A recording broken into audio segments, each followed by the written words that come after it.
Donald Trump has once again become the center of attention in American politics. This time, the reason is a political move aimed at influencing American auto workers, the laborers, working in car factories. The goal was to show that the working class still stands with Trump and that he can be their voice. However, according to media reports and reactions from labor organizations, this effort seems to have backfired instead of helping him. Donald Trump has long presented himself as a leader of the working class. During his presidency, he repeatedly claimed that he would bring American jobs back, prevent factories from moving overseas, and improve the lives of ordinary workers. Because of this narrative, there was a time when many workers in America's industrial states supported Trump, especially in regions where manufacturing and factories play a major role. But over time, many workers began to feel that although promises were made, the real change they were expecting did not materialize. Issues like wages, job security, health care benefits, and union rights remain largely unresolved. As a result, the working class now appears divided. Some still support Trump, while many others have grown disappointed. Recently, Trump held a highly publicized event that several news outlets described as a political stunt. The purpose of the event was to create the impression that auto workers support Trump and that he truly understands their concerns. Through cameras, speeches, and social media clips, the message was pushed that the working class is once again turning toward Trump. However, the controversy began soon after the event. Several workers and labor unions openly stated that the event did not represent them. They claimed that they were neither consulted nor were their real concerns seriously addressed. Labor unions also clarified that they had not formally endorsed Trump. Workers emphasized that their main priorities are higher wages, job security, health care benefits, and protection of union rights.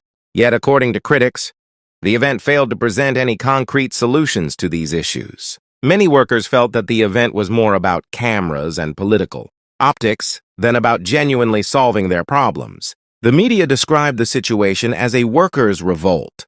However, it is important to clarify that this did not involve violence or unrest. There were no riots or physical confrontations. The term simply refers to workers politically rejecting support, issuing public statements, and expressing dissatisfaction on social media.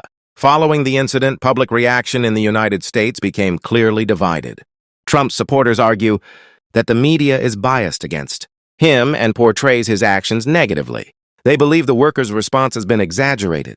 On the other hand, critics say that Trump only remembers workers during election seasons, and due to a lack of concrete action, people are now questioning him. According to them, speeches and political shows are no longer enough. This issue is especially important because the working class plays a crucial role in American elections, particularly in swing states where the competition is tight. If workers become disillusioned with a candidate, they may either choose not to vote or support someone else, potentially changing the outcome of the election. This event highlights an important reality of modern politics. People, especially workers, no longer rely solely on promises. They want tangible results. They expect politicians to genuinely address their problems rather than use their struggles for political advantage. It is also true that not all workers oppose Trump. Even today, there is a segment that trusts him and believes he speaks for them. However, this situation clearly shows that working-class support can no longer be taken for granted. In conclusion, Trump attempted to influence workers, but the response was not as favorable as he had hoped. Opposition from workers and unions emerged, media criticism followed, and the move was widely seen as a political setback. Now the question is for you. Was the workers' reaction justified, or do you believe Trump is being treated unfairly? Share your opinion in the comments. If you liked the video, give it a thumbs up and subscribe to the channel for more neutral and informative content.